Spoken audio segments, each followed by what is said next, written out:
ভালো আছেন ভাইয়া? আলহামদুলিল্লাহ। ভাইয়া আপনি এই যে এটা কি বলে এটা হাওয়াই মিঠাই। ও হাওয়াই মিঠা। হ্যাঁ, আপনি বেচেন কত করে পিস? 10 টাকা। 10 টাকা পিস করে বেচেন ভাই? আচ্ছা, আপনি এখানে আছে কত পিস? 100 পিস। 100 পিস। আপনার সারাদিনে কত পিস বিক্রি করেন? 150 পিস। 150 পিস। আচ্ছা, এগুলো আপনারা কোনে কোনে বিক্রি করেন? না, স্কুলে স্কুলে বেচেন না আপনি শহর বন্দরে বেচেন? স্কুলে সব জায়গায়, স্কুলে শহর বন্দর সব জায়গায়। সব জায়গায় বেচেন? আচ্ছা আচ্ছা। এই 150 পিস মাল বিক্রি করে আপনার পারিশ্রমিক থাকে কত? ওই 700-800 টাকা। 700-800 টাকা।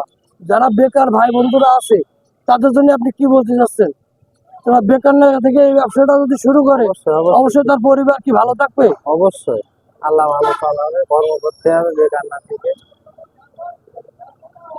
আমার দর্শকদের জন্য আপনি কিছু বলেন যে বেকার না থেকে তারা এই কর্মটা করুক, যারা গরিব অসহায়। হ্যাঁ, বেকারত্ব জীবন কাটানোর থেকে কর্ম করাই ভালো। কর্ম করলে সব দিক থেকে ভালোভাবে আল্লাহ দিন কাটাবে। বেকার থাকলে সব দিকে সমস্যা। প্রিয় বন্ধুরা, আপনারা দেখতে পাচ্ছেন এই ভাইরা, আপনি কত বছর ধরে আপনি এই ব্যবসা করছেন? 18 বছর। 18 বছর। 18 বছর এই ভাই ব্যবসা করে। আহ, এই 18 বছর ব্যবসা করে তার জীবন জীবিকা নির্ভর করছে। দেখুন বন্ধুরা, যারা বেকার রয়েছেন তারা অবশ্যই বেকার থাকেন না, যে কোনো একটা কর্ম ধরেন। ভাই যেহেতু 15 বছর, দীর্ঘ 15 বছর এই ব্যবসা করছে।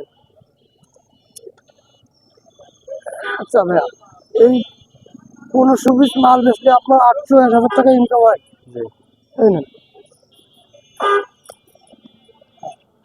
কেবল যাচ্ছে এক আপা নিয়ে গেল 10 টাকা দিয়ে এক পিস, হয়তো তার বাচ্চার জন্য নিয়ে গেছে।